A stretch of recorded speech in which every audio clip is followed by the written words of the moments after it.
Quali sono tra i temi del programma del Partito Democratico quelli su cui è interessata a lavorare principalmente?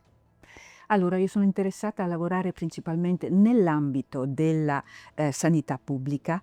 Vorrei, focalizzare l'attenzione sulla salute mentale, sul disagio giovanile di conseguenza. Per quanto riguarda, non solo, poi c'è anche l'aspetto, diciamo, della povertà culturale con tutto quello che si può portare dietro. Per quanto riguarda la salute mentale, sicuramente l'attenzione va posta intanto alla mancanza di, personale, il personale è insufficiente in questo caso, e di conseguenza anche la organizzazione ne risente. E quindi alla fine della catena il paziente non viene, curato, sufficientemente. Ehm, la malattia, diciamo, mentale ha avuto, soprattutto nel periodo del Covid, uno sviluppo piuttosto importante e di conseguenza, i fondi, nonostante questo, sono diminuiti.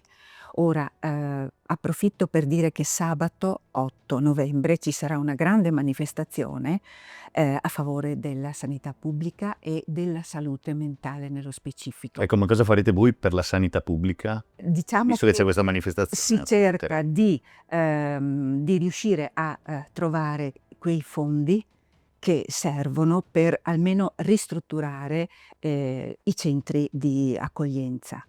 Anche perché è facile, poi quando ci sono, periodi di disagio forte che, interferiscono anche nella, vita sociale delle persone, è facile dire, da parte, diciamo così, dell'opinione pubblica: "Riapriamo i manicomi". In realtà bisogna curare bene le persone, perché non è una soluzione questa.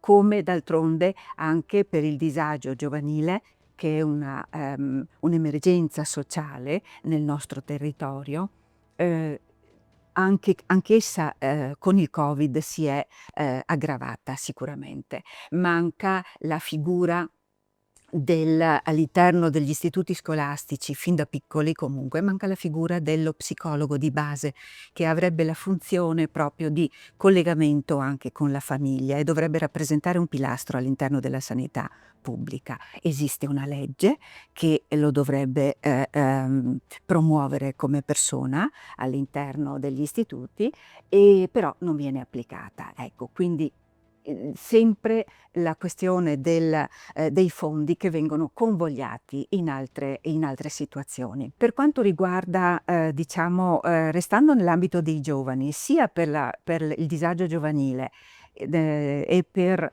anche, il mancato riconoscimento del merito, anche questo è un argomento che, abbiamo piacere di trattare, perché, ai giovani bisogna dare le opportunità di lavoro, non soltanto riconoscere che sono preparati, che sono bravi, ma, perché non se ne fanno niente di questo riconoscimento, hanno bisogno di azioni concrete.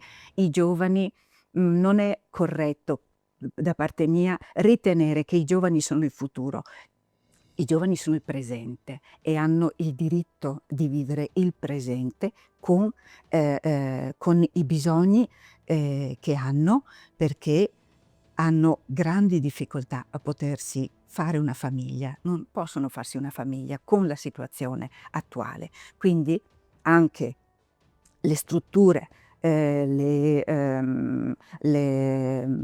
attività, lavorative, le aziende e quant'altro, devono riuscire a trovare situazioni, ottimali per poterli ospitare. Andando Sì, in chiusura, le faccio l'ultima domanda, che è la domanda di chiusura di questo giro sì.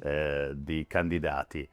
Domani Sandra Papperulli è consigliere regionale. Qual è assolutamente la prima azione che andrebbe a fare in Regione Veneto? Assolutamente stop al consumo di suolo e sì alla rigenerazione.